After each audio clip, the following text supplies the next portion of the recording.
তিনি পীর সাহেব চরমনাইকে এবং আপনাদের সহ সকল দেশবাসীকে জামাত ইসলামের পক্ষ থেকে সালাম এবং শুভেচ্ছা জানিয়েছেন। তিনি জাতীয় ঐক্যের জন্য যে ঐতিহাসিক ভূমিকা রেখে চলেছেন, আমি মনে করি চরমনাই পীর সাহেব সেই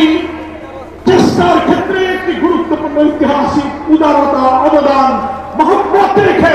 ইতিহাসের একটি সুস্থ হয়ে তিনি থাকবেন।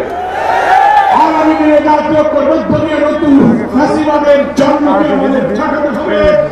আমরা এই ঐক্যের পেছনে চরমনাই পীর সাহেবের যে উদারতা,